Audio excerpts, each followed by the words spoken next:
Bonjour. On attend un peu que vous arriviez tous. J'espère que vous allez bien.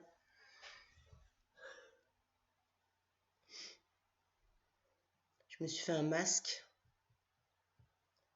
J'ai retrouvé de l'argile chez moi. Mais le truc, c'est que je crois que ça fait au moins 5 ans que je l'ai, cette argile. Alors, je savais pas trop si elle était encore bonne. Je n'arrive pas à trouver de date, en fait.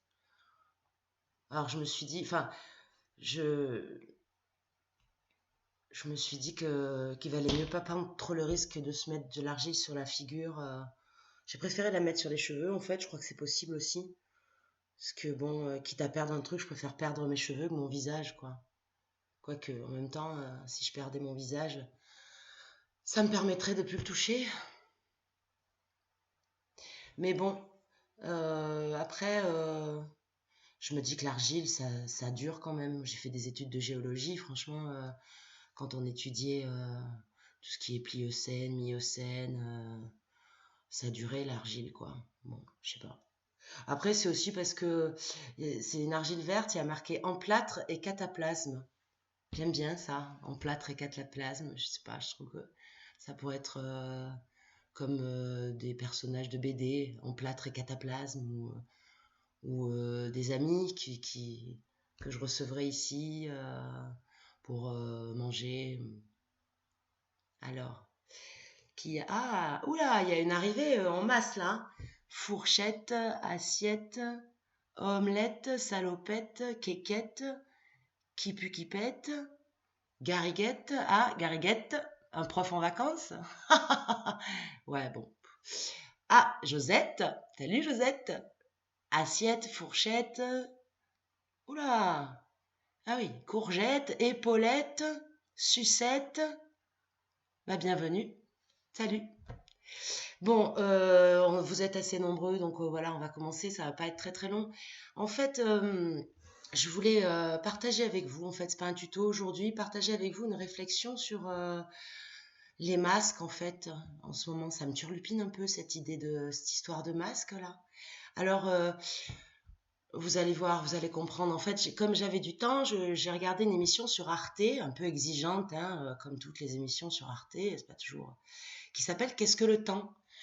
Et c'était intéressant en fait. J'ai pas tout regardé, mais et alors au début de cette émission, il disait oui.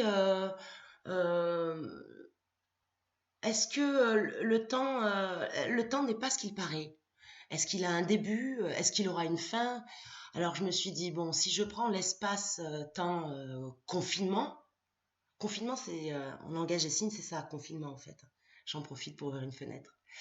Donc cet espace confinement, on sait à quel moment ça a commencé, à peu près, hein, ça fait à peu près 24 jours, voilà exactement. Par contre, est-ce qu'il aura une fin, ce temps confinement? Ça, c'est vrai que, par exemple, c'est une vraie question. C'est pas évident pour l'instant à savoir s'il va avoir une fin, ce temps. Et alors, il continuait dans cette émission en disant, on aimerait cerner le temps comme un objet. Alors, comme bah, j'avais du temps, je me suis dit, fais l'expérience, Marianne, trouve un objet et vois si, en cernant cet objet, tu arrives à cerner le temps. Alors j'ai pris un objet par hasard, j'ai pris voilà cet objet, un masque artisanal, très beau masque fait par une amie, Elsa, merci Elsa. Et je me suis dit bon alors est-ce que je peux cerner cet objet? Oui, physiquement je peux le cerner. Je vois qu'il y a une forme, une espèce de rectangle, c'est un peu rectangulaire mais froncé. Pour permettre de... Et alors, il y a des largeurs, il y a des élastiques. Je cerne très bien cet objet physiquement, en fait, quoi. Et, euh, et je me suis dit... Et puis, alors, j'étais en train de cerner cet objet. Et puis, tout à coup, je ne sais pas pourquoi, je me suis mise à penser à Sartre. Et alors là, je dois dire que je sais toujours... Peut-être parce que les gens achètent La Peste, le livre, là. Mais je crois que La Peste, c'est de Camus. Donc, je ne sais pas bien pourquoi... Si, je sais pourquoi. Attendez, je reviens. Ça y est, je sais pourquoi j'ai pensé à Sartre.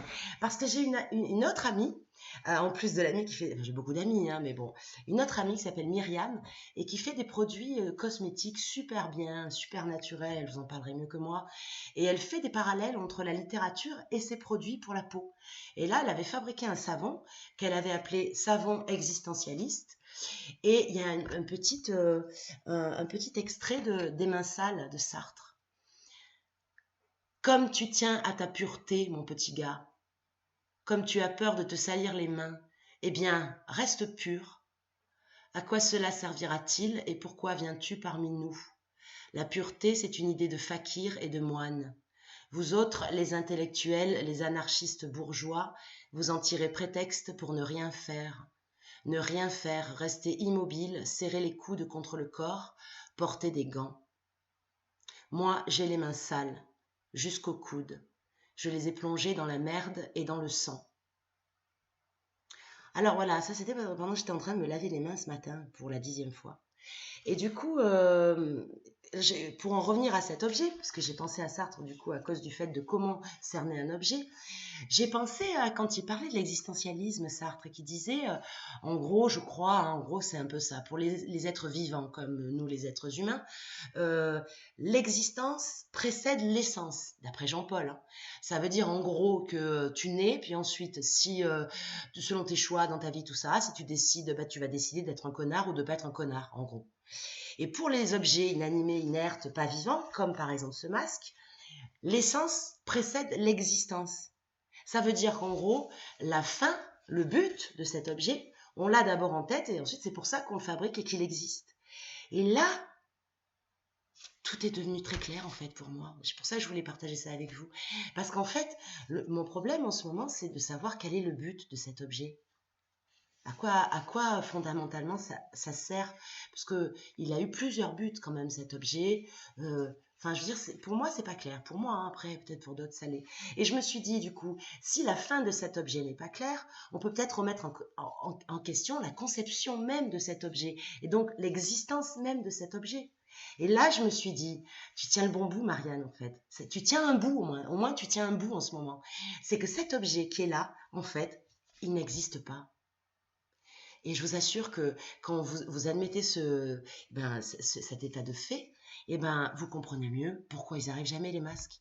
Parce qu'on nous dit, ah, ce matin j'ai regardé, il paraît que la Poste a volé 24 millions de masques, ou je sais pas, ça doit arriver en fin juin finalement les masques. Mais en fait, ils n'arriveront pas les masques, parce qu'ils n'existent pas.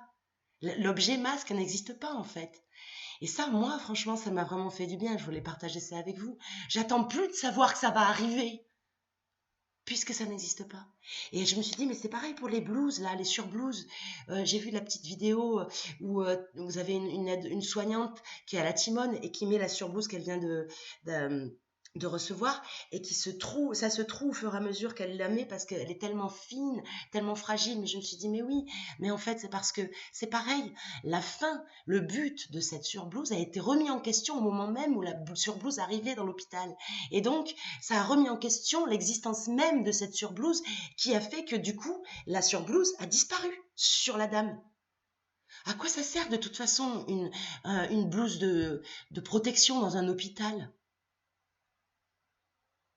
Voilà. Donc je voulais vous faire partager tout ça parce que je trouve, en tout cas pour moi, ça m'a enlevé un poids de savoir que ces objets en fait n'existent pas. Donc c'est pas grave si on n'en a pas en fait. Bon, ben je vous embrasse tous. Je vous ai pas beaucoup laissé parler. Oui, je vois que là là, il y a plein de. Ah, tiens, ça y est, il y a Flûte, Pute, Oxypute qui arrive. Vous arrivez, mais trop tard. Mais vous pourrez regarder ça en différé. Je vous embrasse. À bientôt.